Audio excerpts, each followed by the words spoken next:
JDU के राजीव रंजन हमारे साथ इस वक्त जुड़ रहे हैं। पहली प्रतिक्रिया सर, आपका तारीखों का ऐलान हो गया है, 10 नवंबर को नतीजे सामने आ जाएंगे, 3 फेजेस में हो रहा है, क्या कहिएगा राजीव जी? देखिए, सबसे पहले चुनाव के ऐलान का हम स्वागत करते हैं। यह प्रत्याशित नहीं है। 29 नवंबर को कार्यकाल पूरा होना था, इसलिए चुनाव उसके पहले संपन्न हो गई। हमारी तैयारी पूरी तरह से मुकम्मल है। बिहार की जनता के बीच लगातार नीतीश कुमार जी और एनडीए के बाकी घटक दल काम करते रहे हैं। हाँ। और वर्चुअल प्लेटफॉर्म पर हाल के दिनों में कोरोना के संकट के दौरान भी लगातार जनता और पार्टी के बूथ स्तरीय कार्यकर्ताओं तक हम लोगों ने संवाद स्थापित किया। नहीं, अपने कार्यकर्ताओं से तो बात कर लीजिएगा सर, जनता को कैसे संबोधित कीजिएगा, जनता तक कैसे पहुंचिएगा? क्योंकि आज भी हजारों लाखों लोग ऐसे होंगे जिनके पास शायद डिजिटल कनेक्ट नहीं होगा, उनसे कैसे संपर्क साधिएगा, उनको क्या बताइएगा नीतीश जी ने क्या किया, कैसे एड्रेस कीजिएगा? रैलियों में तो आप लोग भीड़ लगाते थे, अब क्या होगा? देखिए, हम रैली को लेकर के तो हम इतना जरूर कहेंगे कि अब वो स्थितियां बनती हुई दिख नहीं रही है, लेकिन उम्मीदवार जनसंपर्क के जरिए डोर टू डोर मतदाताओं तक पहुंचेंगे और शायद मतदाताओं तक पहुंचना सबसे महत्वपूर्ण कार्य होगा। और बड़े नेताओं के बयान अखबारों में, इलेक्ट्रॉनिक मीडिया में, सोशल मीडिया के जरिए लोगों तक पहुंचेंगे। वर्चुअल प्लेटफॉर्म पर भी जो रैलीज होंगी, जो डिजिटली जो लिटरेट है, उन तक वो बात भी पहुंचाई जाए। ठीक है, कुल मिलाकर के जो हमारा अनुभव है, साथी भी जुड़ रहे हैं, जरा सबको इंट्रोड्यूस कर दे राजीव जी। शाहनवाज हुसैन साहब भारतीय जनता पार्टी से, गौरव वल्लभ हमारे साथ कांग्रेस पार्टी से जुड़ रहे हैं और सबसे अब हम चर्चा करेंगे चुनाव की। शाहनवाज जी देखिए मुस्कुरा रहे हैं, आपस में तो सब कुछ ठीक है ना, कहीं एलजेपी को लेके खटपट आप लोगों तक तो नहीं पहुंच रही है? राजीव रंजन जी कह रहे हैं लोग कि बीजेपी वाले ही एलजेपी का इस्तेमाल कर रहे हैं आप लोगों को थोड़ा सा टाइट रखने के लिए। नहीं, ऐसा देखिए, एनडीए में सब कुछ ठीक है, ये चुनाव का ऐलान नहीं है, ये फिर से नीतीश कुमार जी के मुख्यमंत्री बनने का ऐलान है। क्योंकि जो विपक्ष है वो बिखरा हुआ है। लोकसभा के चुनाव के वक्त में जो महागठबंधन था उसमें महाफूट हो गई है और हम पहले से मजबूत हुए हैं। हम लोगों ने अच्छा काम किया है, प्रधानमंत्री नरेंद्र मोदी जी का आशीर्वाद है और ये है 2020 है और हम जीतेंगे सीट 220, टारगेट बना लिया है मिनिमम। हम लोग 220 सीट जीतने के टारगेट से चुनाव में के मैदान में उतरेंगे। और हमें तो लगता है कि जो दिल्ली में एक बार होता था कि अरविंद केजरीवाल ने रिकॉर्ड बनाया, विपक्ष के लोग 3 ही जीते थे, हम लोग तब जीते थे, वो रिकॉर्ड तोड़ने का मकसद है। इस बार है कि बिहार के चुनाव में हम अच्छे स्ट्राइकिंग रेट से लड़ेंगे। लोकसभा के चुनाव में अंजना जी 1 सीट हम किशनगंज में हारे थे, बस वो भी 1 सीट, 39 जीते थे। इस बार तो नीतीश कुमार जी और प्रधानमंत्री नरेंद्र मोदी जी ने जिस तरह काम किया है, लोगों ने मन बना लिया है। मैं तो अभी घूम के आया हूं, मुजफ्फरपुर गया, दरभंगा गया, भागलपुर गया, सब जगह गया।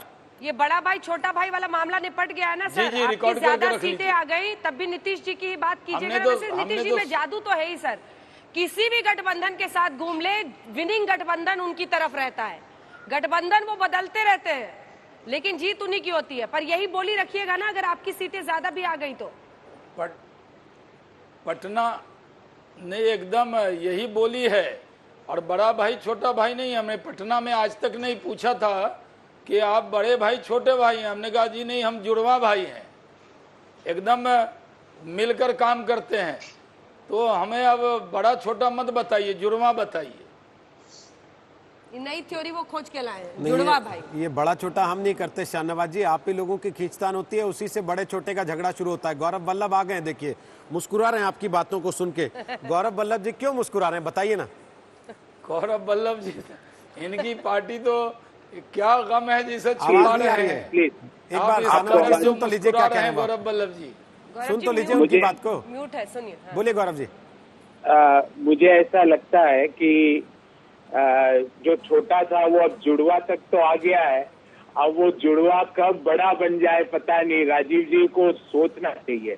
और आपने इनसे पूछा कि आप कैसे प्रचार करेंगे, तो प्रचार की तो इनको जरूरत क्या है, इनके तो प्रचार घर घर में है कि 24 घंटे में पुल टूट जाता है, सृजन के घोटाले हो जाते हैं, बिहार सरकार मजदूरों के लिए बस नहीं दे पाती है, उसका प्रचार हुआ है। कोई प्रचार की आपको जरूरत ही नहीं है। आपका प्रचार घर घर में हुआ है कि क्या आपने बिहार की दुर्दशा करी है, क्या आपने पटना की बाढ़ की तब तो गौरव जी आप लोगों को मेहनत करने की जरूरत ही नहीं है, काउंटर क्वेश्चन है। तब तो फिर आप लोग इस बार हरा रहे हैं ना, कांग्रेस पार्टी इस बार हरा रही है नीतीश कुमार को और बीजेपी के गठबंधन को।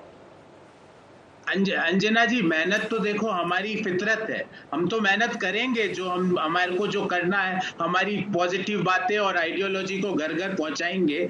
और जो आपने इनसे पूछा उसका जो मैंने इनको जवाब दे दिया। और छोटा भाई जुड़वा हो गया है, अब ये जुड़वा कब बड़ा हो जाए कब छोटा हो जाए इनका कोई भरोसा नहीं है। चाचा नीतीश कुमार और भारतीय जनता पार्टी का क्या रिश्ता है, ये रिश्ता किसी को समझ में नहीं आता। स्टार प्लस का सीरियल भी इस पे सीरियल नहीं बना सकता है। शाहनवाज जी, इससे पहले कि जवाब दें, गौरव जी आपके यहाँ तो रिश्ते क्लियर है ना कि तेजस्वी यादव उम्र में कितने भी छोटे हो बिहार में आपके बड़े भाई रहेंगे? आप एक बार सवाल दोहराएंगे रोहित जी? मैं कह रहा हूँ आपके यहाँ तो रिश्तेदारी क्लियर है ना सर कि तेजस्वी वैसे भले ही छोटे हो लेकिन आपसे बड़े रहेंगे बिहार में? फिर ऑडियो चला गया सर, म्यूट हो गए आप। पूरे हमारे तो छुपे हुए रिश्ते, कोई छुपे हुए नहीं है। म्यूट करने वाली है कांग्रेस को इस चुनाव में। गौरव जी देखिए, चाचा वहां रह गए, भतीजा आप ले आए और भतीजा आपके बड़े भैया बन जाएंगे। यहाँ पर भी तो हर जगह गठबंधन का यही हाल है, क्यों गौरव जी? नहीं अंजना जी, चाचा मैं समझा नहीं। अगर आप लालू जी बिहार में एक ऐसी फिगर है जिससे हर बिहारी अपने आप को एसोसिएट करता है और उनके आशीर्वाद से तेजस्वी जी आगे बढ़ रहे हैं। हमारा उनके साथ अलायंस होगा और भी कई लाइक माइंडेड पार्टीज हमारे साथ जुड़ेगी। और आपको आश्चर्य ना हो कि ये जो अभी जुड़वा तो बन गए पर एक छोटा रह गया, वो छोटा कब हमारे साथ आ जाए आपको आश्चर्य नहीं होना चाहिए, क्योंकि दो तो जुड़वा हो गए, एक छोटा रह गया। जिन लालू जी की आप बात कर रहे हैं, आपको पता है ना कि वो चुनाव से गायब क्यों है? भ्रष्टाचार के मामले में सजा काट रहे हैं और आप कह रहे हैं हर बिहारी की पहचान उन्हीं से है। ये कौन सी बात हुई और ये कहाँ की आपकी थ्योरी है और कहाँ से आपने इसको इवॉल्व किया? जी अब भ्रष्टाचार का तो अभी अगर मैं अंजना जी आज अगर अपन डिस्कशन करना चालू करें तो मतलब भारतीय जनता पार्टी के आधे मुख्यमंत्री आपको उसी फेहरिस्त में लिखेंगे, तो उसके ऊपर आज बात ना की जाए। मैं तो कह रहा हूं कि बिहार पे हम पॉजिटिव मुद्दों से बात करेंगे। रोजगार का मुद्दा, इनके घोटाले जैसे सृजन हुआ, 24 घंटे में पुल टूटने का मुद्दा, बेरोजगारी, जिस तरह बेरोजगारों लोगों के साथ जो बर्ताव किया गया। और अभी मेरे सामने अंजना जी एक मिनट फिर मैं राजीव जी की बात। गौरव जी खत्म कर लें, गौरव जी जल्दी से खत्म कीजिए। अरे सर पहले समझिए तो आप लोग लड़ किस बूते पर रहे हैं? पुल टूटने पर लड़ रहे हैं, लालू जी के करिश्मे पर लड़ रहे हैं, भ्रष्टाचार का आरोप और उसमें सजा लालू जी काट रहे हैं। भ्रष्टाचार के मुद्दे पर लड़िएगा कहाँ? कांग्रेस पार्टी खड़ी कहाँ है और कहाँ तक आपकी पहुंच है बिहार में? कांग्रेस पार्टी युवाओं को जिस तरह बिहार में इन्होंने बेहाल किया है, बेरोजगारी बढ़ाई, उस पर लड़ रही है। तो कांग्रेस पार्टी जदयू और भाजपा पर भ्रष्टाचार करने के मुद्दे पर लड़ रही है कि जिस तरह सृजन का घोटाला होता है, जिस तरह 24 घंटे में पुल टूटते उस पे लड़ रही है। कांग्रेस पार्टी उनके झूठ पे लड़ रही है। ठीक है, उसी का जवाब रंजन जी दे रहे हैं। फिर चलते हैं एक लाइन अंजना जी, ठीक है, कुछ अच्छी लाइन सोच के आए हैं, बोलने दीजिए उनको। हाँ गौरव, जमीन देंगे हर बिहारी को जिसके पास घर नहीं है। क्या दिया, क्या बताओ ना आप आपने जो घोषणाएं करी कभी पढ़ते भी हो उसको कि फेंक देते हो उसको? राजीव जी बोलिए। देखिए, अब एक बात बिल्कुल साफ है अंजना जी, पहले तो नीतीश कुमार जी बार बार गठबंधन नहीं बदलते हैं, ये थोड़ा अन्यायपूर्ण विश्लेषण है, इसलिए कि 2 दशकों से ज्यादा हमारा साथ एनडीए के साथ है और इसमें बहुत छोटे कालखंड के लिए वो एनडीए के बाहर आए। लेकिन कांग्रेस के रिश्ते किस तरह से अपने क्षेत्रीय छत्रपों के साथ बदलते रहे हैं, राजद जैसी पार्टियों ने कब कब किनके साथ काम किया और कब किनको छोड़ा, इनका भी विश्लेषण होना चाहिए। और मैं एक बात जरूर कहना चाहूंगा, भ्रष्टाचार पर कांग्रेस या उनके सहयोगी दलों को बोलने का क्या कोई नैतिक अधिकार है? इनकी सबसे बड़ी पार्टी, आपने खुद कहा कि वो चारा घोटाला जो दुनिया के सबसे कुख्यात घोटालों में से एक है, उस घोटाले के महानायक जेल की सलाखों के पीछे से पार्टी का टिकट और साथ ही दलों के साथ सहयोग की बातें कर रहे हैं और बाजाबता टेलीफोन से निर्देश दे रहे हैं, चूंकि इनके वहां सहयोगी दल की सरकार है झारखंड में। दूसरी तरफ इन्होंने विकास की बात की, गरीबी हटाओ का नारा इंदिरा जी ने दिया था, क्या गरीबी हट गया? लेकिन नीतीश कुमार जी ने कहा हम सड़कें देंगे, सड़कें उन्होंने दी। उन्होंने बिजली पहुंचाने की बात कही, बिजली उन्होंने पहुंचाया। उन्होंने अगर कहा कि हम बिहार में कानून का शासन लाएंगे, तो खून खराबे के दौर से बिहार को उन्होंने बाहर निकाला। लगातार 15 वर्षों में 1 दर्जन बार डबल डिजिट में जीडीपी का ग्रोथ रेट उन्होंने दर्ज किया। आधे दर्जन बार हम लोग अव्वल नंबर पर रहे। आप किस तरह की बात करते हैं गौरव जी? और आपका और राजद जैसी बाढ़ से आधा बिहार परेशान है। एक सेकेंड, एक काउंटर क्वेश्चन है राजीव जी से। बाढ़ से आधा बिहार परेशान है और हर जगह सिर्फ सुशांत सिंह राजपूत को आपकी सरकार, ये आरोप लग रहा है कि आपकी सरकार, आपके मंत्री सुशांत सिंह राजपूत के मुद्दे को उठाकर बिहारी अस्मिता के मुद्दे पर चुनाव को ले जाना चाहते हैं, बाढ़ से लोगों का मन भटकाना चाहते हैं। बिहार का चुनाव तो विकास के मुद्दे पर लड़ा जाए, लेकिन बिहार ने अगर अपना बेटा खोया तो निसंदेह इसे उपराष्ट्रीयता कहिए, इसे आप बिहार की अस्मिता से जोड़कर देखिए, बिहारियों के स्वाभिमान से जोड़कर देखिए। अगर कांग्रेस को बिहार की अस्मिता और बिहार के स्वाभिमान से नफरत है, तभी महाराष्ट्र की सरकार को इन्होंने समर्थन जारी रखा जब सुशांत सिंह राजपूत और उनके साथ, उनके परिजनों के साथ जिस तरीके का व्यवहार महाराष्ट्र के शासन ने किया, पूरे प्रकरण पर पर्दा डालने की कोशिश हुई और ये चुपचाप मूक दर्शक बन करके बैठे रहे। और विकास और भ्रष्टाचार पर क्या? चलिए, आपने क्लियर कर दिया। इसका मतलब भ्रष्टाचार का, सड़क के टूटने का, मकान नहीं मिलने का, हर चीज का बदला ले लेगा सुशांत, है ना? आपने तय कर दिया आज कि सुशांत सबसे बड़ा मुद्दा रहेगा आपके लिए बिहार चुनाव में। राजीव जी, सुशांत ही सबसे बड़ा मुद्दा है ना इसका मतलब बिहार में आपकी तरफ से? नहीं, मैंने क्या कहा, वो एक मानवीय प्रश्न है और उस प्रश्न पर 40 दिनों तक बिहार में नेशनल डेमोक्रेटिक अलायंस के नेता चुप थे। हमारी ओर से तब पहल हुई है जब उनके पिता ने कहा कि महाराष्ट्र के शासन से उन्हें न्याय की उम्मीद नहीं, ठीक है, तब हमारे यहाँ FIR दर्ज हुआ और फिर उसके बाद जो मुंबई में हुआ, ये शायद हिंदुस्तान के इतिहास में संघीय ढांचे का ऐसा अपमान और ये दो राज्यों के बीच ऐसा टकराव आपको कभी नहीं दिखा होगा। ठीक है, हमारे साथ संजय कुमार भी आ गए, देखिए CSDS वाले। जरा सर जमीन के आंकड़े भी जान लीजिए उनसे, थोड़ा आप ही को मदद करेंगे। आशुतोष भी आ गए हैं हमारे साथ, शशि शेखर भी आ गए हैं और आलोक मेहता भी आ गए हैं। शशि शेखर जी, तेजस्वी यादव लालू यादव के अपने पिता होने के बावजूद फोटो नहीं लगा रहे, लेकिन कांग्रेस के नेता कह रहे हैं कि लालू जी के आशीर्वाद से चुनाव जीतेंगे। ये विडंबना है या क्या कहिएगा इसको?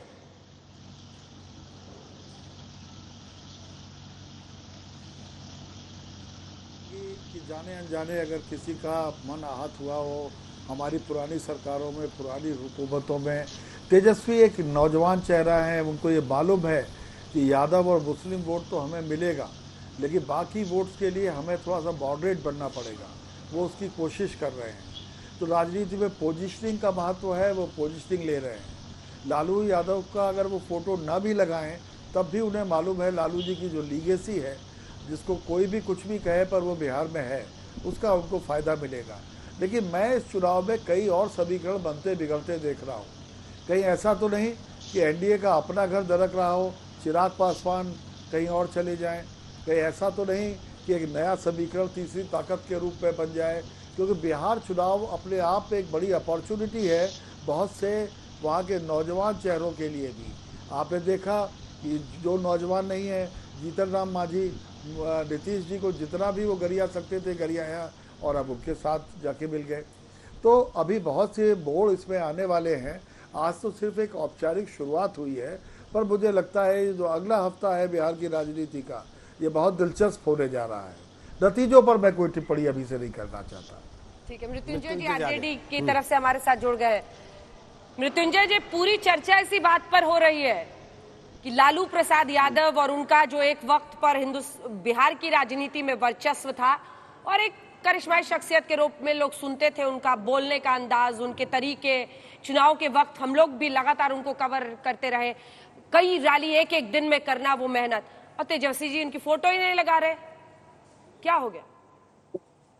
देखिए, लालू प्रसाद जी का फोटो तो बिहार की 12 करोड़ जनता के दिलों में लगा हुआ है और लालू प्रसाद जी के ही लाल है तेजस्वी यादव जी। जो लालू प्रसाद जी एक विचारधारा बन चुके हैं, वही उसी विचारधारा को आगे तेजस्वी यादव जी बढ़ा रहे हैं। तेजस्वी यादव जी हमारे कप्तान हैं, तो जो सेनापति होता है, तस्वीर इस चुनाव में सेनापति तेजस्वी यादव जी हैं, तो तेजस्वी यादव जी का तस्वीर हम लगा रहे हैं, तो विरोधियों को इसमें भी पेट में दर्द हो रही है। तेजस्वी यादव जी से, लालू प्रसाद जी से राजनीतिक लड़ाई हमारे विरोधी नहीं लड़ सकते अंजना जी, इसीलिए इनको इस तरह का परेशानी है। तेजस्वी यादव जी लालू प्रसाद जी का साथ में पोस्टर का क्या जरूरत है, जब उनका वो खुद पुत्र है। तो इतना भी अगर विरोधी समझ नहीं पा रहा तो ये चुनाव कह रहे हैं जो करोड़ों जनता है उनके दिलों में लालू जी की फोटो बनी हुई है। शाहनवाज जी देखिए, जब तेजस्वी यादव ही लालू जी की तस्वीर को गायब कर रहे हैं, उनकी तस्वीर पोस्टर पर नहीं लगा रहे हैं, और मृत्युंजय जी कह रहे हैं कि दिल में फोटो है, तो फिर ज़बान पे नाम नहीं, पोस्टर पे तस्वीर नहीं, उनका जिक्र नहीं, उनके शासन 15 साल की कोई उपलब्धि नहीं, तो आखिर दिल में बसे हैं तो लगाते क्यों नहीं, छुपाते क्यों हैं?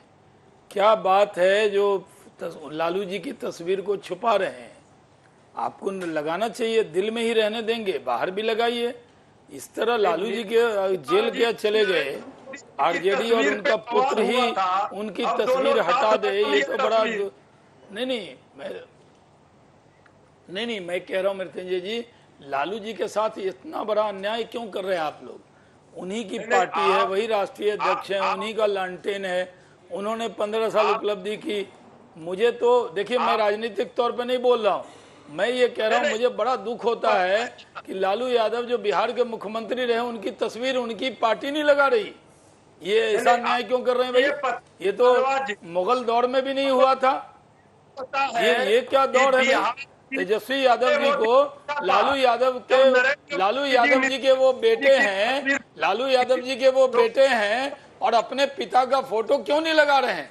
अगर लालू जी भी अभी डिबेट देख रहे होंगे, उनको क्या लग रहा होगा कि अंजना ओम कश्यप और रोहित सरदाना जी पूछ रहे हैं कि लालू जी की तस्वीर क्यों? अरे अगर वो नहीं है, उनकी तस्वीर तो लगा सकते थे। अगर आप उनकी तस्वीर नहीं लगा रहे, अच्छा एक सेकंड शाहनवाज जी 15 साल की जो उपलब्धि है, शाहनवाज जी एक सेकंड ना, बताना नहीं चाहते। एक सेकंड मृत्युंजय जी थोड़ा रुकिए जरा संजय जी को लेके आते हैं चर्चा में। संजय जी से पूछेंगे कि भाई लालू यादव का फोटो क्यों नहीं लगा रहे। और दूसरा दिलचस्प पहलू संजय जी, पिछले 5 साल का ये है कि 2 गठबंधन, और दोनों गठबंधनों ने सरकार चलाई है पिछले 5 साल में। तो केवल एक ये जो सीपीआई माले के 3 एमएलए हैं, उनको छोड़ दें तो बाकी 240 तो किसी ना किसी तरीके सरकार में रही हैं।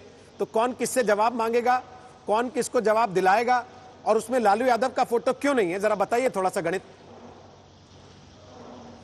देखिए, आपने जिस बात का जिक्र किया कि दोनों गठबंधन एक तरह से सरकार चला चुके हैं पिछले 5 साल में, लेकिन जनता के पास जो मेमोरी होगी वो पिछले 3-4 सालों की ज्यादा मेमोरी होगी। और लालू यादव का जब भी जिक्र होता है तो वो 15 साल का जिक्र बार बार लोग करते हैं कि 15 साल का जंगल राज। भले ही इससे सहमति और असहमति हो, लेकिन लालू यादव का नाम आते ही लोगों के दिमाग में एक नेगेटिविटी का इमेज बनता है। लगता है कि अच्छा, लालू राज जो था वो जंगल राज था। यही वजह है कि तेजस्वी यादव चाहते हैं कि उनका फोटो ना आए और एक नए सिरे से आरजेडी चुनाव लड़े, एक नए छवि के साथ चुनाव लड़े।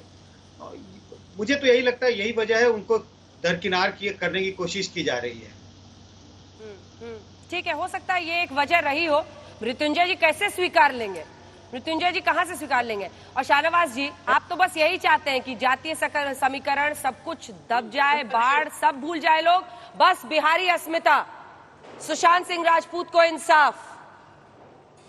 नहीं अंजना जी, एक जवाब ले लीजिए मेरा। मैं आपसे बता रहा हूँ कि हम लोग, हाँ जी मैं जवाब देता हूँ तिवारी जी, उसके बाद दे दीजिएगा। मैं आपसे कह रहा हूँ, एक लाइन की बात कहूँगा कि लालू यादव जी चुनाव में भाषण का मुद्दा इनके हैं, लेकिन पोस्टर पे नहीं है, यानी खुद सेल्फ कॉन्फिडेंस नहीं है इनको, यानी वो उनके चेहरे पर उनकी चर्चा नहीं करना चाहते, उनके पुत्र ही नहीं करना चाहते, तो कोई और क्या बोलेगा। दूसरी बात, सुशांत सिंह राजपूत को इंसाफ मिले, ये मामला सीबीआई के पास है, हम इसे चुनावी मुद्दा नहीं बना रहे, हम विकास के मुद्दे पर जाएंगे। और हम विकास के मुद्दे पर जब हमारे पास एक सौम्य, सभ्य, शालीन, सुशासन के प्रतीक मुख्यमंत्री नीतीश कुमार जी चेहरा हैं, तो वो मुख्यमंत्री उनको बनाने के लिए सब वोट मांग रहे हैं और नरेंद्र मोदी जी का आशीर्वाद है, इतना काम किया है। तो जब हमने काम किया है वो फर्क शाहनवाज जी है ना। एक सवाल आगे ले चलते हैं आशुतोष जी से, मैं लौट रही हूँ आपके पास। लालू जी के जमाने में मैं बता दूं, के बावजूद, ठीक है, इन सब के बावजूद बजट था 22,000 करोड़ और आज है 2,11,000 करोड़। फर्क साफ दिखता है कि नहीं? इन सब के बावजूद आशुतोष जी जमाने में थे एक बिहारी अस्मिता को इस बार सेंटर पर रखने की कोशिश है, चाहे वो लिट्टी चोखा खाकर हो प्रधानमंत्री की, या फिर गलवान घाटी में बिहार रेजिमेंट का मुद्दा हो, या फिर उसके बाद सुशांत सिंह राजपूत का मुद्दा हो। हर स्तर पर बिहार की अस्मिता, इसको सेंटर पर रखने की कोशिश की गई है। कई दिनों से ये सब कुछ हो रहा है और विपक्षी आरोप लगा रहा है, लेकिन इन सब के बीच लोग जुड़ रहे हैं। आज लोग कह रहे हैं कि देखिए, महाराष्ट्र में हमारा अपमान होता है, हम गर्व से कहेंगे हम बिहारी हैं, मैं बिहारी हूँ, मैं बिहार से आया हूँ, ये मेरी पहचान है। और इस पर बिहारी लोग विश्व भर में जुड़ रहे हैं। ये एक प्लैंक है जिसको अग्रेसिवली सामने रखा गया है और वो कारगर होता दिख रहा है। आशुतोष जी नहीं, बट लेकिन अंजना जी, ये वोटिंग बिहेवियर में रिफ्लेक्ट करेगा, इसकी क्या गारंटी है? मेरा तो बहुत छोटा सा सवाल ये है कि लालू यादव पर निश्चित तौर पर एनडीए सरकार चुनाव लड़ना चाहती है और वो बार बार लोगों को याद दिलाना चाहती है कि कैसे लालू यादव के समय में बिहार में जंगल राज था। अब सवाल ये उठता है कि आखिर वो बार बार शाहनवाज हुसैन, लालू यादव की याद बिहार के लोगों को क्यों दिलाना चाहते हैं? मैं तीन छोटे छोटे आंकड़े देना चाहता हूं बस। और आंकड़े क्या है? बिहार में लालू नीतीश कुमार को सुशासन बाबू के नाम पे याद किया जाता है। सुशासन बाबू के नाम पे याद किया जाता है। उनके दो आंकड़े में देता हूं। एक आंकड़ा यह कि बिहार में इस वक्त जो 40% जो टीचर्स हैं उनकी वैकेंसी 40%। आप सोचिए एजुकेशन का क्या हाल है। स्कूल एजुकेशन क्वालिटी इंडेक्स में 20 राज्यों में बिहार 19वें नंबर पर, 20 राज्यों में बिहार 19वें नंबर पर है। ईजिंग ऑफ डूइंग बिजनेस के मामले में बिहार 26वें स्थान पर है और हेल्थ इंडेक्स में बिहार 19वें स्थान पर है। तो शिक्षा, स्वास्थ्य और साथ ही साथ इंडस्ट्री, अगर 15 साल के अंदर भी अगर नीतीश कुमार जी अगर बिहार की स्थिति को एक विकसित राज्य के अंदर तब्दील नहीं कर पाए हैं तो इसका जवाब तो उनको देना पड़ेगा। और अगर चूंकि जवाब नहीं है उनकी तारीखों की, जिस तरीके से कोरोना को हैंडल किया, शुरू में मुझे याद पड़ता है फरवरी के महीने में जब नीतीश जी ने कहा था कि मास्क लगा के आप लोग पैनिक क्रिएट करना चाहते हैं, डांट लगाई उन लोगों ने। जब कोटा के छात्र बनाने की बात हुई तो बिहार के मुख्यमंत्री नीतीश कुमार ने उत्तर प्रदेश के मुख्यमंत्री योगी आदित्यनाथ के साथ पूरी जानकारी लेके आया कीजिए। तो कैसे चलेगा? राजीव रंजन जवाब दे रहे हैं, राजीव रंजन जवाब दे रहे हैं आशुतोष जी आपकी बात का। देखिए, मैं इसलिए बोल रहा हूँ आशुतोष जी, राजीव रंजन जवाब दे रहे हैं आपकी बात का। चैनल्स पर मैं उनके साथ बहस कर रहा हूँ। आज देश में जो कोरोना के एक्टिव केसेज है और बिहार में जो एक्टिव केसेज है, जरा वो आंकड़े देख लीजिए। बिहार में 14,000 एक्टिव केसेस के करीब बचे। देश की दूसरी बड़ी आबादी का प्रांत है बिहार। अगर हमारा प्रबंधन सर्वश्रेष्ठ नहीं होता तो शायद ये आंकड़े नहीं होते। और एक बात मैं आशुतोष जी मैं आपको बराबर कहूंगा, राजनीति पे आपका अनुभव चाहे जो भी रहा हो, लेकिन राजनेताओं को लेकर के आपका नजरिया पूर्वाग्रहपूर्ण है। नीतीश कुमार जी को लेकर व्यक्तिगत तौर पर आप जिन आंकड़ों के जरिए आप उनको खारिज करने की कोशिश कर रहे हैं, मैं जिन आंकड़ों को कह रहा हूं उसका जवाब भी आपके पास नहीं होगा। अगर क्या वजह है, जीडीपी को क्या मानते हैं आप? ये ओवरऑल कहीं ना कहीं ये फिस्कल एक पैमाना है जिससे आप फिस्कल हेल्थ को आप एग्जामिन करते हैं, आप किसी राज्य के स्वास्थ्य को एग्जामिन करते हैं, अर्थव्यवस्था, आधारभूत संरचना, इन तमाम चीजों को। जब दुनिया रिसेशन से जूझ रही थी, जब इस देश के ज्यादातर मानक जो थे वो अच्छे नहीं थे, तब भी बिहार ने बेहतर ये तरीके से बिहार को सामने रखा। बिहार की निर्भरता केंद्रीय सहायता पर घटती गई, हमने आंतरिक संसाधनों को बढ़ाया। लगातार बिहार में जिस तरह से विरासत में कठिनाइयां थी, ग्रेट इक्वलाइजेशन के बाद देखिए आज तक बहुत बड़ा माध्यम बनेगा आप लोगों के लिए। एक चीज मैं पूछना चाहता हूँ, एक चीज मैं सुजीत जी से भी पूछना चाहता हूँ। जो बात आशुतोष जी ने कही, जाहिर सी बात है किसी भी बुद्धिजीवी का, पत्रकार का या विपक्ष का भी ये काम है सुजीत झा के चुनाव के पहले वो 5 साल का लेखा जोखा रखे, लेकिन अमूमन बिहार के चुनाव आने के पहले ये लेखे जोखे नहीं पूछे जाते थे सुजीत जी, जातीय समीकरणों पे बात होती थी। क्या वाकई इस बार जातीय समीकरणों पे वो बिहारी अस्मिता का नारा भारी पड़ रहा है, जो अब मूल मुद्दों की तरफ ध्यान बटाने को, ध्यान लाने को, खींचने को कोशिश जोर पकड़ रही है?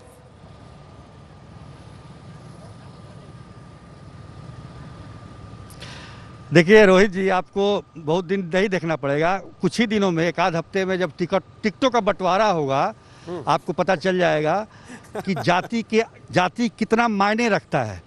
आप देखेंगे कि जिस क्षेत्र में जिस जाति का वोट ज़्यादा है उसी व्यक्ति को टिकट दिया जाएगा। नेता चाहे राजनीतिक दल ये तमाम तरह की बातें करेंगे कि जात पात से ऊपर उठ के बिहार की विकास की बात कीजिए, लेकिन टिकट उसी को देंगे जिसका वोट ज़्यादा होगा, जिसकी जाति की संख्या ज़्यादा होगी। तो ये जातिवाद होगा ख़त्म कैसे, सवाल ये है। तो दूसरी तरफ जो आप कह रहे हैं बिहारी अस्मिता की बात, ये लगातार पिछले 20 वर्षों से मैं सुन रहा हूँ, लेकिन आप देखेंगे हिंदी बेल्ट में खास तौर पर ये अस्मिता का सवाल नहीं पैदा हो पाता। जहाँ क्षेत्रीय भाषाओं में आप जाएं तो वहाँ पर ये लिंग है, लेकिन बिहार में कोई महाराष्ट्र का व्यक्ति आकर काम करता है, कोई पूछेगा नहीं कि आप कहाँ से आए हैं या यहाँ क्यों आए हैं। लेकिन बिहार का लोग कोई बाहर जाता है तो उनको तकलीफ होती है, इसमें कोई दो राय नहीं है। तो ये धीरे धीरे एक इस तरह का ट्रेंड रहा है। और सुशांत सिंह राजपूत का जो मामला है उसको सभी दल, केवल एक दल नहीं, सभी दल उसको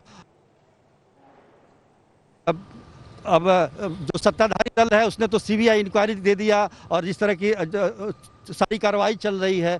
तेजस्वी यादव भी कहते हैं कि हमने भी मांग की थी सीबीआई की, हालांकि वहाँ महाराष्ट्र सरकार जब थी तो उन्होंने महाराष्ट्र सरकार से नहीं कहा कि आप सीबीआई इंक्वायरी करा दीजिए इसमें। तो ये तमाम बातें हैं, लेकिन सबसे बड़ी बात को आज जो घोषणा हुई है 3 चरणों में, तो मुझे थोड़ी निराशा हुई है। मुझे लग रहा था कि 2 चरण में होना चाहिए था चुनाव, और ये 2 चरण इसलिए क्योंकि बिहार में एक तरह से कहा जाता है कि अगर कम चरणों में चुनाव होता है तो आपका कानून व्यवस्था की स्थिति अच्छी है, और लेकिन ये 3 चरणों में है।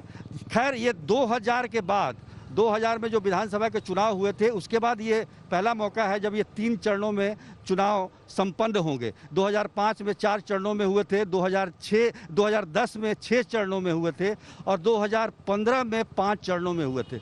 अब घट के 3 पे आया है। कोरोना का भी असर है जिसकी वजह से ये काफ़ी कम समय में चुनाव आयोग ने एक बड़ा अच्छा निर्णय लिया है कि 28 से लेकर और 10 नवंबर तक ये सारे चुनाव हो जाएंगे और परिणाम भी आ जाएंगे।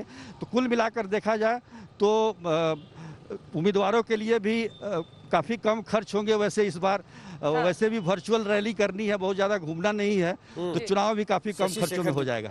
रोहित जी बिल्कुल। शशि शेखर जी भी हमारे साथ जुड़े हैं, आलोक मेहता जी भी हैं। शशि जी, आपके पास मैं एक बार आना चाहती हूँ। देखिए, बिहार और बिहार के चुनावों की बात होती है, ये जो जाति समीकरण वर्सेस बिहारी अस्मिता, इस बार की लड़ाई बड़ी अलग हो गई है। चाहे वो मजदूर हो, किसान हो, इन तमाम मुद्दों को उठाया जाएगा, लेकिन जो मजदूर भी यहाँ से जाते हैं दूसरे राज्यों में काम करने के लिए, वो भी इसका सामना करते हैं। एक जो हीन दृष्टि से देखा, और सोशल मीडिया के जरिए ये बातें हर किसी तक पहुंच रही हैं, इससे इनकार नहीं किया जा सकता है। आप बिल्कुल ठीक कह रही हैं अंजना। अगर ये मुद्दा बनता है बिहारी अस्मिता का तो हमें स्वागत करना चाहिए, लेकिन इसमें हमें ये भी देखना होगा कि बिहारी अस्मिता सिर्फ नारा बन के न रह जाए। एक बिहारी सब पर भारी हम बचपन से सुनते चले आ रहे हैं। एक चुनाव हुआ जिसमें ये नारा भी बड़ा कारगर साबित हुआ।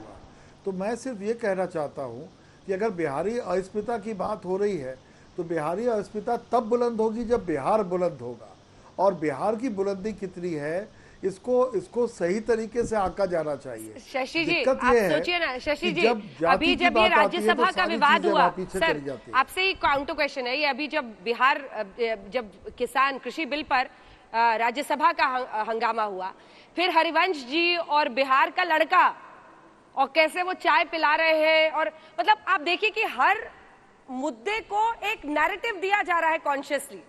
मैं इस पर कह रही हूँ, और क्या ये वाकई लोगों को वोट के वक्त प्रभावित करेगा?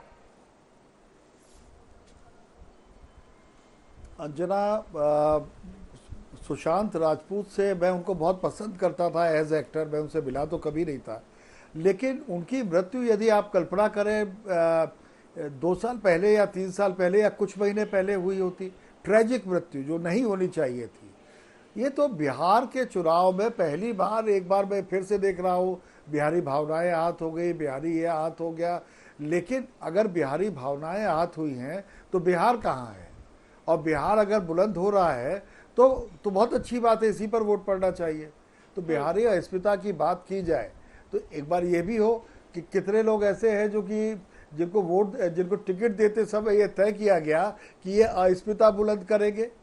अगर जाति देखी गई और जाति और धर्म के आधार पर ही हुआ तो फिर तो कोई बिहारी अस्मिता है नहीं। आप सोशल मीडिया पर बातें करें और जो 3 या 4% जो इस तरीके का वोटर होता है जो कि आंदोलित हो जाता है, जो कि जिसकी थोड़ी विचारधाराएं प्रगति का भी होती हैं, वो इस तरीके की बातों से अगर भरमा जाए तो भरमा जाए।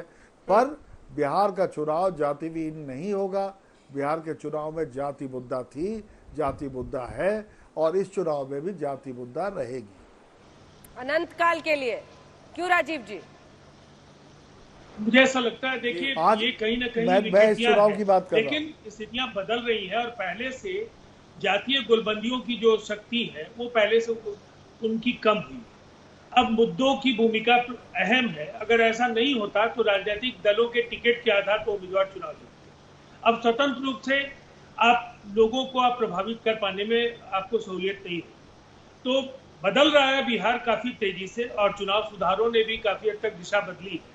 हम लोगों को आशावादी होना चाहिए। कई चीजें बदल रही हैं, उसमें जातीय मुद्दे भी धीरे धीरे कमजोर होते चले गए।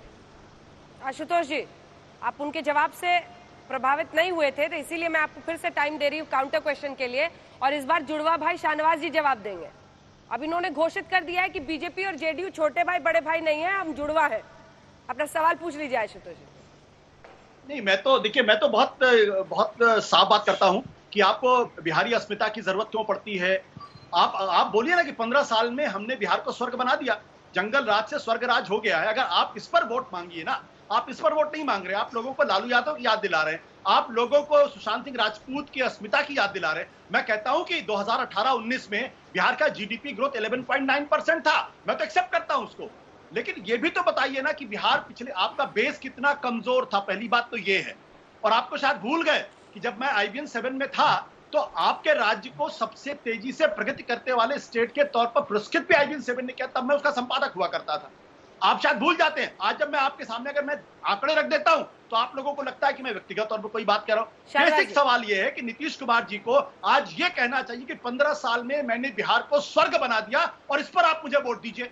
आप लालू यादव की बात मत करिए, लोगों ने लालू यादव को रिजेक्ट कर दिया, वो जेल के अंदर बैठे हुए। आप सुशांत सिंह राजपूत पर अस्मिता की बात मत करिए, आप जीडीपी की बात कर रहे हैं। आप जीडीपी में 11वें नंबर पर विकास। आज शाहनवाज जी जवाब दीजिए, उन्होंने पॉइंटेड सवाल पूछा है। जी कि आप भरमा रहे हैं और आप असल सवालों से भाग रहे हैं। अंजना जी, आशुतोष जी पत्रकार भी रहे हैं भी, अभी नेता भी रहे हैं, और जातिवाद का और अन्य मुद्दों का जो इल्ज़ाम लगा रहे हैं आशुतोष जी, मैं व्यक्तिगत नहीं होता कभी। जब आप भी चुनाव लड़े थे ना तो मैं भी नहीं जानता था कि आपका सरनेम क्या है, लेकिन चुनाव में लोगों ने बता दिया कि आशुतोष गुप्ता जी आए हैं।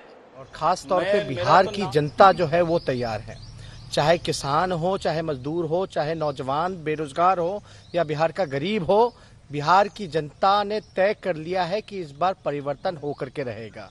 15 साल तक इन लोगों ने जो है जनता का शोषण करने का काम किया, मजदूर को जो है अपमानित करने का काम किया है। 40 लाख मजदूरों को जो सुप्रीम कोर्ट कहने के बाद भी इन लोगों ने रोजगार नहीं दिया। कई नौकरियां जो है रिक्त पड़ी रह गई, कई पदें जो है रिक्त पड़ी रह गई, नौजवानों को रोजगार नहीं दिया। रोजगार के लिए, शिक्षा के लिए, चिकित्सा के लिए लोगों ने जो पलायन किया है, लोगों में भारी आक्रोश है। हर 4 घंटे पे जो मर्डर हो रहा है, रेप हो रहा है, उसका जवाब लॉ एंड ऑर्डर को लेकर के जो है नीतीश कुमार जी को, एनडीए की सरकार को देना पड़ेगा। बिहार को विशेष राज्य का दर्जा क्यों नहीं मिला, विशेष पैकेज क्यों नहीं मिला? अभी 85 लाख आबादी जो है बाढ़ से ग्रसित रही, उसके लिए जो है अब तक सेंट्रल की कोई टीम तक आकर के कोई पूछने वाला नहीं रहा, देखने वाला नहीं रहा। तो दो तस्वीरें आप देख रहे थे आरजेडी के अतीत की और आरजेडी के भविष्य की, लेकिन क्या बिहार का भविष्य होगा ये आप तय करेगी बिहार की जनता। आप सभी का बहुत धन्यवाद। बहुत सारे सवाल उठे हैं और जवाब तो मिलते रहेंगे क्योंकि इस पर चर्चा होती रहेगी। चुनावी तारीखों का ऐलान, लगातार नॉन स्टॉप कवरेज आप देख रहे हैं।